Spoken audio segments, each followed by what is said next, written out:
Isso aconteceu comigo e com minha então namorada no verão de 2004. No entanto, preciso fornecer um pouco de contexto antes. Portanto, o contexto será a primeira parte. Minha cidade natal foi dizimada pelas enchentes causadas pelo furacão Floyd em 99. Parte dos esforços de resposta e recuperação envolveu a instalação de trailers pela FEMA como moradia temporária para as pessoas que tiveram suas casas destruídas ou muito danificadas. Esses trailers foram instalados em um campo anteriormente vazio fora da cidade. O parque foi desmontado por volta de 2001.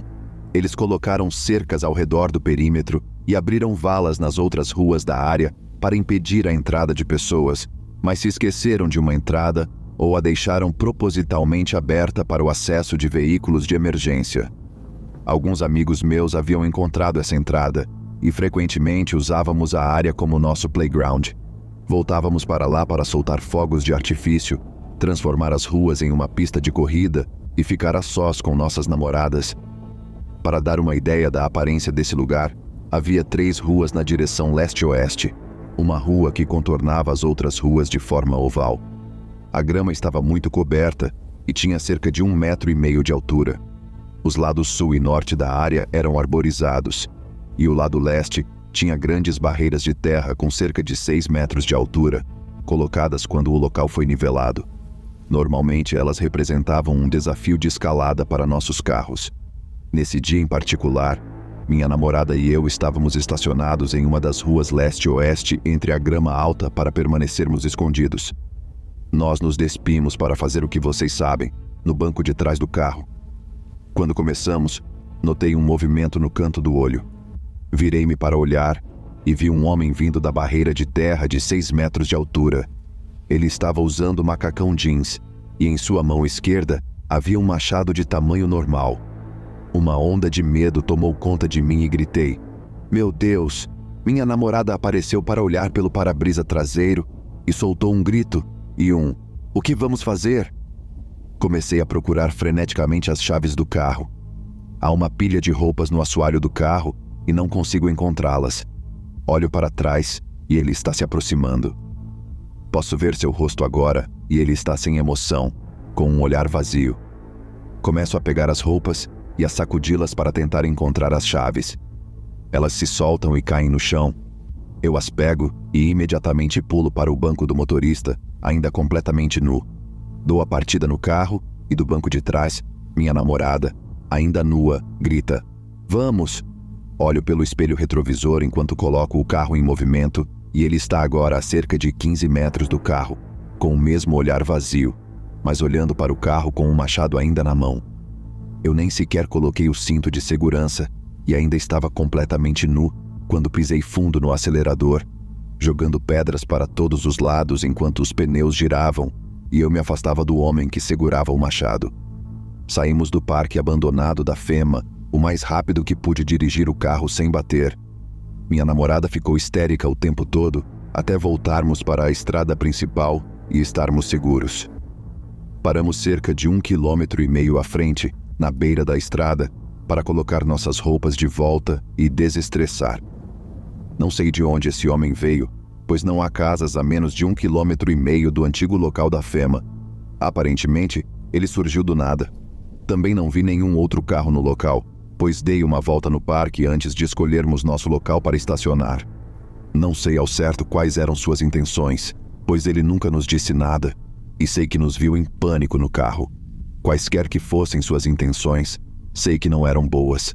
A expressão em seu rosto e o machado em sua mão deixaram isso bem claro. Voltei lá com alguns amigos alguns dias depois e não encontrei nenhum lugar onde esse cara pudesse estar à espreita, e não havia sinais de que alguém estivesse acampando lá. Até hoje, esse é um dos eventos mais assustadores pelos quais já passei.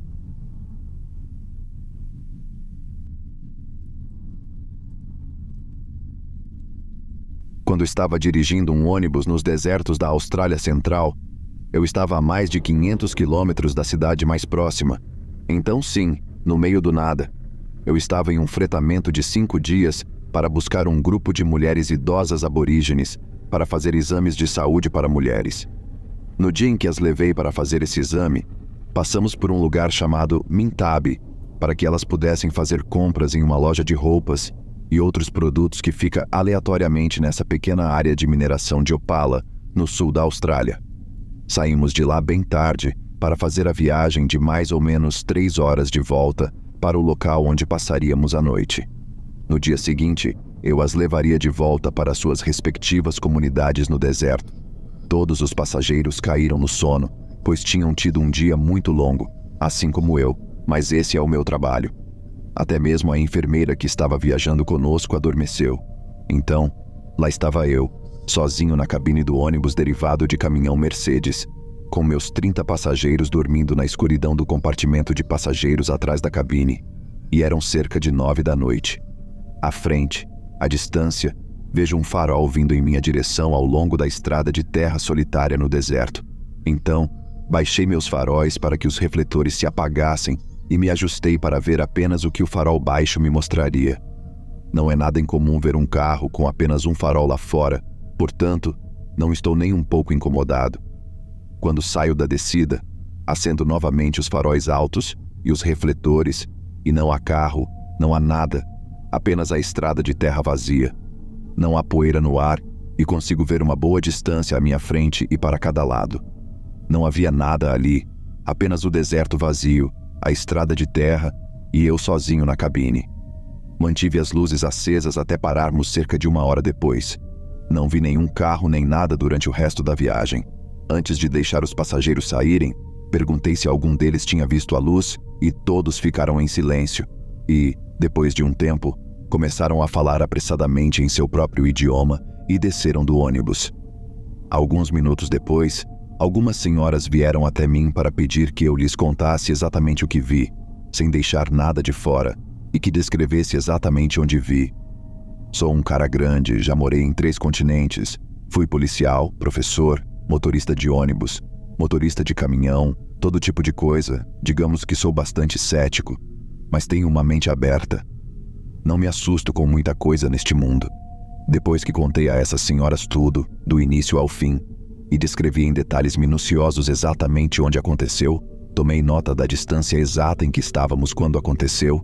As 2 senhoras olharam para mim com os brancos dos olhos à mostra, pareciam assustadas, e disseram, e nunca esquecerei a maneira como disseram isso: eu me dava muito bem com os povos indígenas da Austrália Central, e acredito que sei quando algo os abala.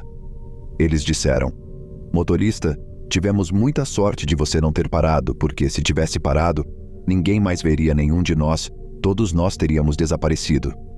Perguntei por quê, e elas apenas balançaram a cabeça e disseram para não falar sobre o assunto, pois ele havia assustado todas as senhoras. Tenho certeza de que muitas pessoas já ouviram falar das luzes de Min Min no oeste de Queensland. Bem, o que quer que essas senhoras soubessem sobre o que eu vi em nosso local, elas estavam convencidas de que não era algo que você quisesse encontrar no deserto à noite. Eu só vi isso uma vez. Só vi por 1 minuto, talvez, e parecia apenas o farol de um carro a alguns quilômetros de distância na estrada. Mas vou lhe dizer uma coisa. Se as senhoras que vieram dessa área e cujo povo sobreviveu nessa parte desolada e remota do continente por 60 mil anos, estão preocupadas a ponto de ficarem assustadas, certamente não quero me meter com o que quer que seja.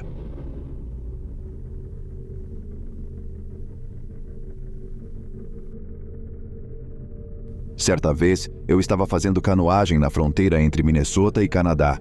Esses não são os lagos normais de seu quintal. As águas limítrofes são milhares de lagos enormes interconectados uns aos outros. Pense em mini-grandes lagos. Naquele momento, estávamos praticando canoagem e acampando ao longo dos lagos por cerca de 1 semana. Na verdade, não tínhamos um itinerário, apenas planejamos andar de barco e acampar, pescar e viver da terra por 2 semanas. Tínhamos um GPS e um telefone via satélite para chamar um helicóptero para nos buscar quando terminássemos. De qualquer forma, com cerca de 1 semana de viagem, estávamos prontos para viajar de canoa por algumas horas até o próximo lago. Mais ou menos 1 hora depois, estávamos no centro de um lago extremamente longo e estreito. Infelizmente, uma tempestade começou a soprar, e as ondas no lago aumentaram para mais de 2 pés, demais para nossas canoas pequenas. Encostamos em uma clareira aleatória na margem e montamos o acampamento às pressas para evitar sermos totalmente atingidos por uma tempestade. Simplesmente montamos o acampamento e nos abrigamos para passar a noite. Na manhã seguinte, a chuva já havia se dissipado. Começamos a caminhar pela costa do lago, a cerca de 90 metros de nosso acampamento, procurando um bom ponto de pesca. Na verdade, o que encontramos foi outro local de acampamento. No entanto, ele estava absolutamente destruído.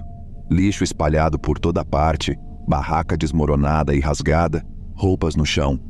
A princípio, ficamos enojados pensando: que idiotas fizeram isso? Ou deixaram suas coisas para servir de alimento para os ursos? No entanto, quanto mais olhávamos ao redor, mais estranhas as coisas pareciam. Por um lado, o lixo ainda estava pendurado em uma árvore para mantê-lo a salvo dos ursos, mas a sacola inteira estava rasgada, apesar de estar a 6 metros de altura. Segundo, literalmente tudo, exceto as canoas, ainda estava no acampamento. Roupas, mochilas, comida, cordas, panelas, como um conjunto sério de equipamentos de caminhada. O suficiente para 2 ou 3 pessoas. Metade estava destruída e rasgada, principalmente as mochilas, a barraca e as roupas. A outra metade estava totalmente intocada, mas jogada no chão, como se alguém tivesse saído dali sem nada além de suas roupas, deixando centenas de dólares em equipamentos no processo. Esperamos algumas horas e, por fim, ligamos de volta para a equipe do helicóptero, mas eles não sabiam de mais ninguém, nem tinham recebido nenhum pedido de socorro. Por fim, deixamos tudo e mudamos de acampamento.